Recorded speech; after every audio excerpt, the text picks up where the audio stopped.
जय श्री राधे कृष्ण दोस्तों। आप देख रहे हैं अपना YouTube चैनल भक्ति योग। दोस्तों, आज इस वीडियो में हम सुनेंगे निर्जला एकादशी की कथा।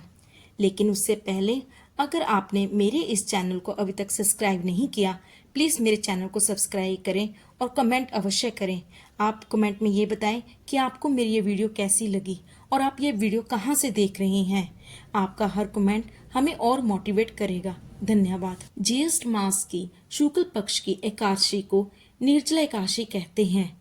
इस व्रत में पानी पीना भी वर्जित है, इसलिए इसे निर्जला एकादशी कहते हैं। वर्ष भर की 24 एकादशियों में से ज्येष्ठ शुक्ल पक्ष की एकादशी सर्वोत्तम मानी गई है।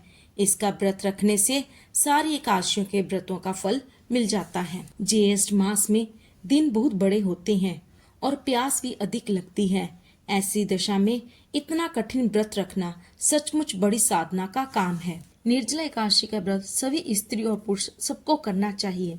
जिन बच्चों की आयु 15 वर्ष से अधिक है उन्हें भी एकादशी का व्रत करना चाहिए। लेकिन जो लोग बुजुर्ग हैं और जो स्त्रियां गर्भवती हैं उन्हें एकादशी व्रत में छूट है कि वो व्रत फलाहार से कर सकते हैं। आइए अब सुनते हैं निर्जला एकादशी की व्रत कथा।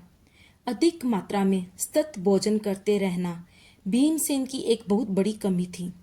एक दिन भीमसेन ने व्यास जी से पूछा, हे पितामह, माता कुंती, भ्राता युधिष्ठिर, अर्जुन, नकुल, सहदेव और द्रौपदी आदि सभी एकादशियों का व्रत करते हैं और मुझे भी अनाज खाने को मना करते हैं, परंतु मैं उनसे कहता हूँ कि भाई, भक्ति पूर्वक भगवान की पूजा आदि तो मैं कर सकता हूँ और दान भी दे सकता हूँ, परंतु भोजन के बिना नहीं रह सकता।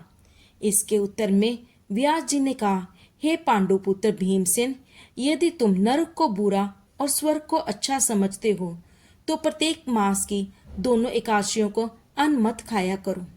तब भीमसेन ने कहा, हे पितामह, मैं तो पहले ही कह चुका हूँ कि मैं भोजन के बिना नहीं रह सकता। यदि वर्ष भर में कोई एक ही व्रत हो तो मैं रख सकता हूँ। मेरे पेट में वृक्क नाम वाली अग्नि है।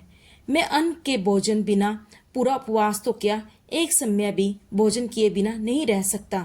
अतः आप मुझको कोई ऐसा व्रत बताइए जो वर्ष भर में केवल एक बार ही करना पड़े और मुझको स्वर्ग की प्राप्ति हो जाए।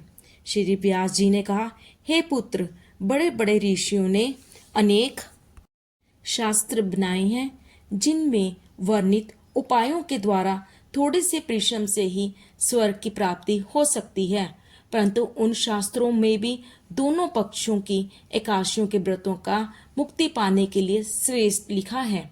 श्री व्यास जी के वचन सुनकर भीमसेन नरक में जाने के भय से भयभीत हो गए और कंपायान होकर बोले, अब क्या करूं? एक मास में 2 व्रत मैं कैसे कर सकता हूं? हाँ, वर्ष में एक व्रत करने का प्रयत्न अवश्य कर सकता हूँ। एक दिन व्रत करने से मेरी मुक्ति हो जाए, यदि कोई व्रत हो तो कहिए। यह बात सुनकर व्यास जी कहने लगे कि वृक्ष और मिथुन संक्रांति के बीच ज्येष्ठ मास के शुक्ल पक्ष की जो एकादशी आती है उस एकादशी का व्रत करो। इस एकादशी के व्रत में स्नान और आचमन के सिवा जल वर्जित है। आचमन में 6 मास से जल से अधिक नहीं होना चाहिए, अन्यथा इसका पाप लगता है। इस दिन भोजन नहीं करना चाहिए क्योंकि भोजन करने से व्रत नष्ट हो जाता है। इस एकादशी के दिन सूर्य उदय से लेकर द्वादशी को सूर्य उदय तक जल ग्रहण न करने से समस्त एकादशियों के व्रतों का फल प्राप्त होता है। द्वादशी को सूर्य उदय से पहले उठकर स्नान आदि करके ब्राह्मणों को दान आदि देना चाहिए। इसके पश्चात भूखे और ब्राह्मणों को भोजन कराकर फिर अपना भोजन करें।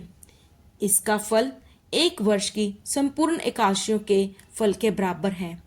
व्यास जी कहने लगे कि हे भीमसेन, यह मुझको स्वयं भगवान ने बताया है। इस एकादशी का पुण्य समस्त तीर्थों और दानों से भी अधिक है। केवल एक दिन निर्जल रहने से मनुष्य के सभी पाप नष्ट हो जाते हैं।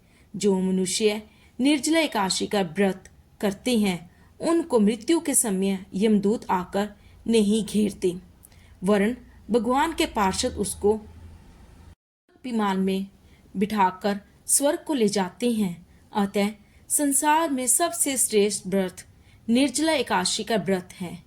इसलिए यत्न के साथ इस व्रत को अवश्य करना चाहिए। इस दिन ओम नमो भगवते वासुदेवाय मंत्र का जाप करना चाहिए और गौ का दान भी करना जरूरी है। व्यास जी की आज्ञा अनुसार भीमसेन ने इस व्रत को किया था, इसलिए इस एकादशी को भीमसेनी या पांडव एकादशी भी कहते हैं। निर्जला व्रत वाले दिन प्रातःकाल भगवान का पूजन करके यह प्रार्थना करें कि हे भगवान, आज मैं श्रद्धा पूर्वक निर्जल व्रत रखकर दूसरे दिन भोजन करूंगा।